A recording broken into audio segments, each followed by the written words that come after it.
El libro de la sabiduría, escrito por un israelita en un ambiente peligroso,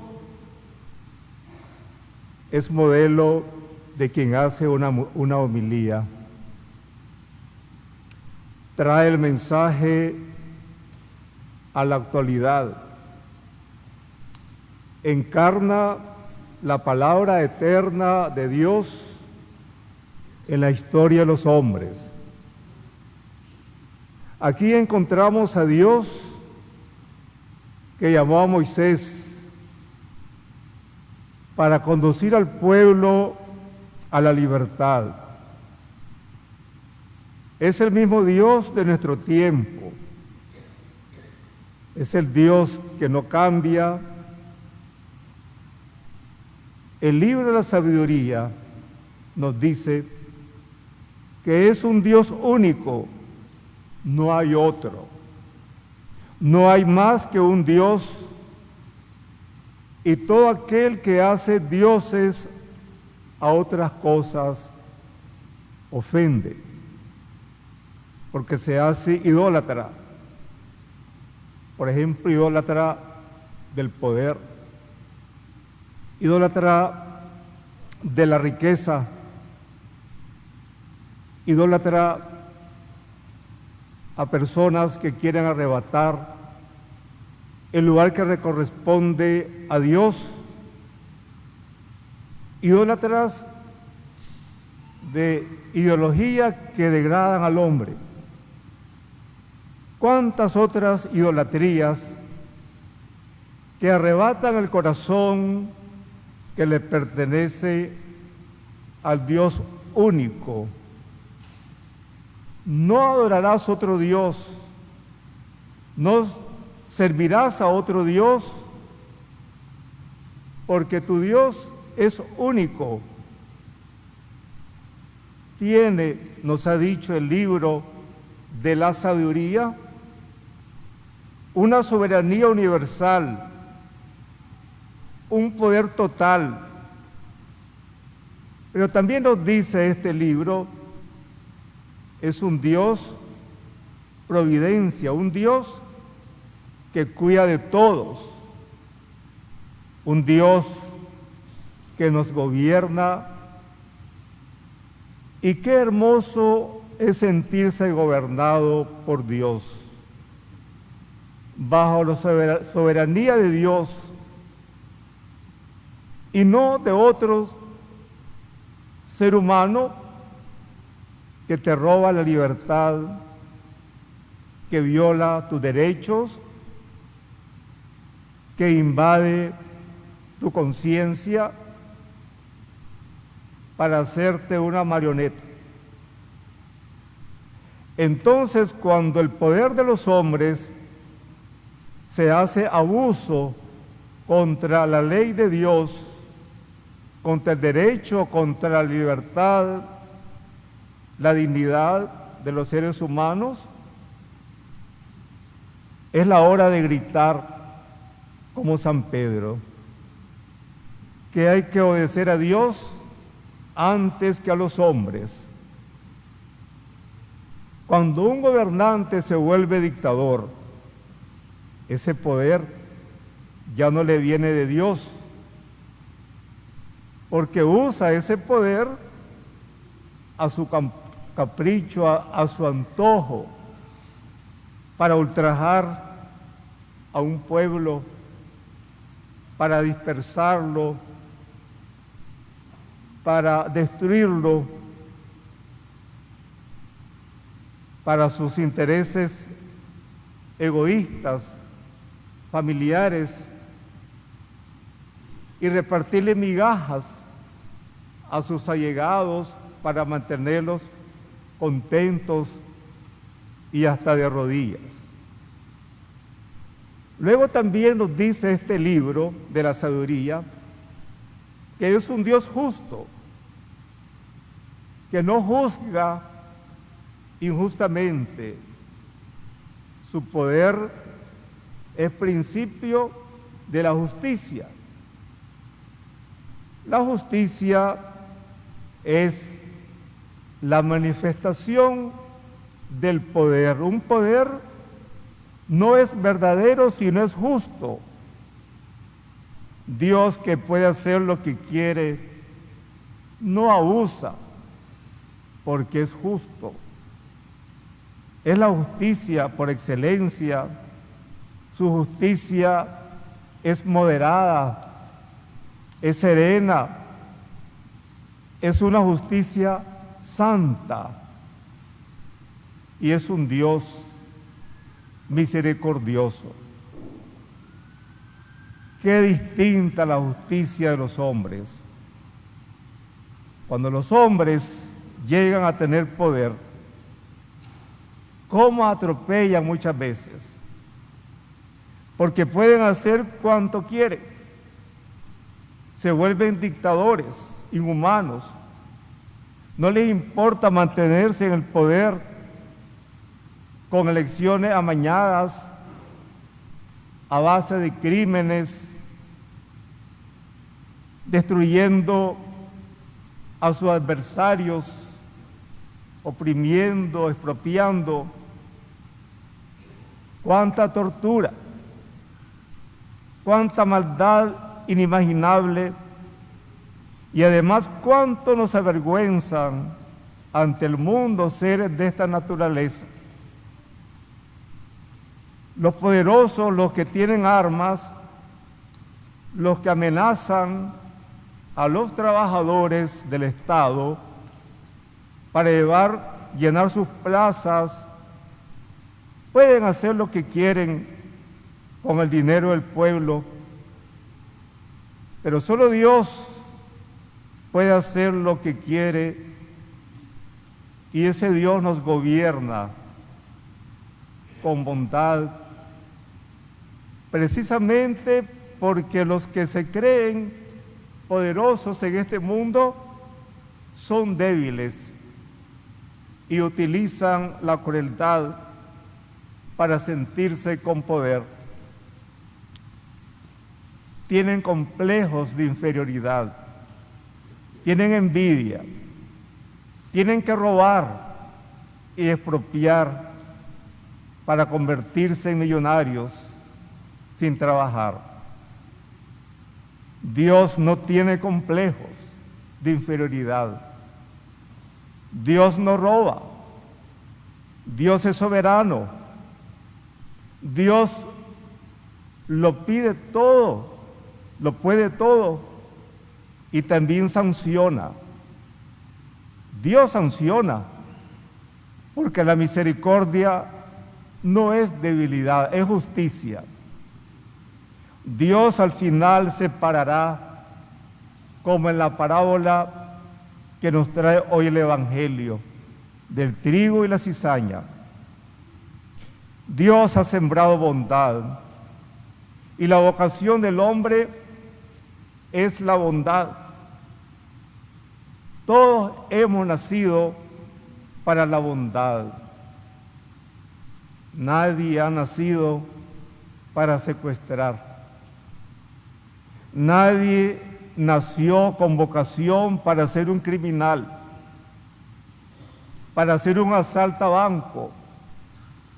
Nadie nació para ser un torturador de sus hermanos los hombres. Nadie nació para volverse un asesino o para depender de los dictados de un dictador. Todos nacimos para ser buenos, para ser libres, para amarnos, para comprendernos. Pero el enemigo sembró la cizaña. Pero antes, ese enemigo ve el terreno y dice: aquí lo voy a sembrar. Porque el enemigo es envidioso, como se envidió de aquella Cuba hermosa y destruyó la sociedad, como se envidió de Venezuela para arrebatarle sus riquezas, como se ha sembrado también en Nicaragua.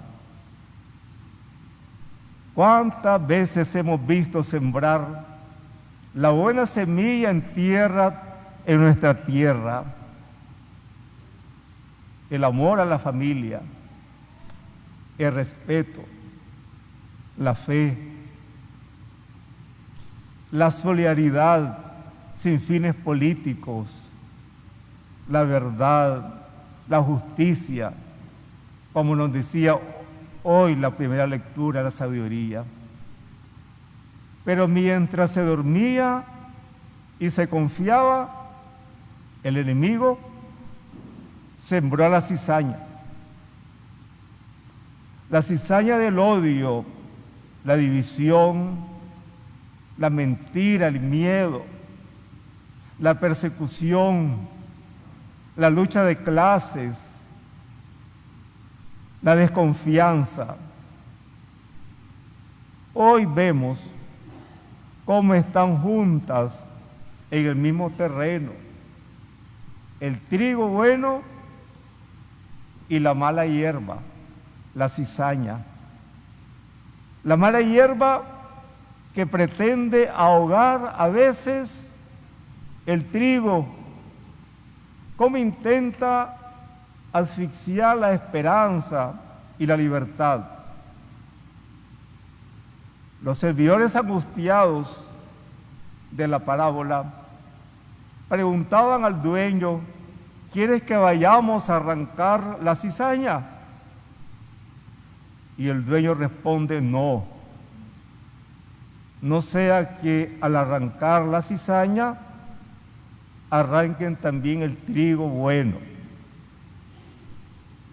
Hermanos, el mal existe, el mal siempre nos rodea, el mal tiene un autor,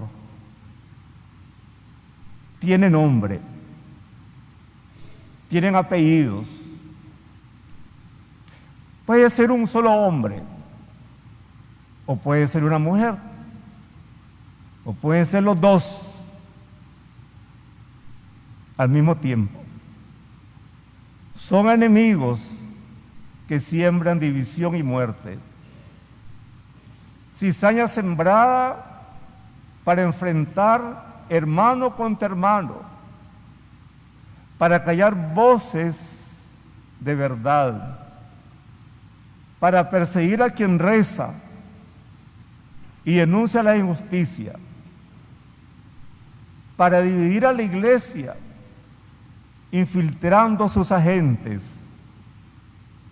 Pero Jesús no los deja en la ingenuidad y sabe también que muchos hoy en Managua estarán en una plaza por miedo, estarán amenazados para no perder sus trabajos. Jesús sabe que hay corazones que piden a grito libertad, mientras sus palmas de las manos tendrán que aplaudir a los tiranos. Dios sabe la verdad y no quiere que se dañe ese trigo bueno, ese trigo inocente. Dentro de esas masas manipuladas hay gente buena, trigo bueno. Dios sabe que muchos hoy parecen cizañas con un uniforme, pero pueden convertirse todavía en trigo bueno por la gracia. Y siempre habrá trigo bueno infiltrado en la cizaña y muy cercanos a la cepa de la cizaña. La cosecha llegará, es el gran consuelo.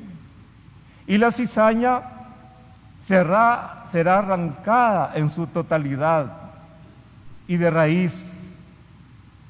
para que no deje vestigios, ni que se quiera disfrazar de trigo, porque siempre serán cizaña. Aunque la cizaña quiera cambiar de colores, al final desaparecerán y, como dice la parábola, serán quemados. Ninguna injusticia quedará sin juicio. Ningún sufrimiento de los justos quedará sin recompensa. Aunque la cizaña crezca a nuestro lado,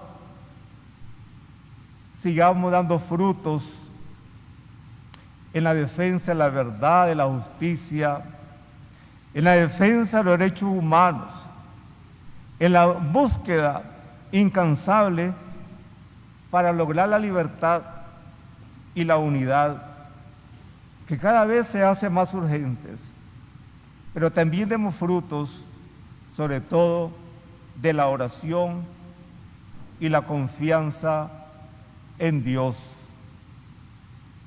No nos cansemos de pedir al Dios del campo por la arrasada Cuba, por la devastada Venezuela, por la atemorizada Nicaragua. Oremos insistentemente por todos los que sufren a causa de la cizaña, familias divididas, exiliados, presos de conciencia, desaparecidos. Que el Señor nos dé fuerza. No nos resignemos. Confiemos también en que Dios está en el control de ese campo, aunque ahora parezca que la cizaña domina. No nos callemos, no nos confiemos, no nos durmamos en este tiempo de prueba. El campo sigue siendo de Dios. La cizaña no tiene la última palabra. Al final nos dice la palabra de Dios: brillarán los justos como el sol en el reino de su Padre. Que el Señor limpie nuestro trigo y que nos ayude a hacer trigo bueno, resistente, fecundo. Y como el trigo, también tenemos que morir a nosotros mismos, morir a esas rivalidades, a las divisiones, a dejar de ponerse zancadillas, para que ese trigo pueda multiplicarse y dar fruto abundante de paz, justicia, libertad, democracia, y no demos campo para que siga creciendo la cizaña. En nombre del Padre, y del Hijo, y del Espíritu Santo.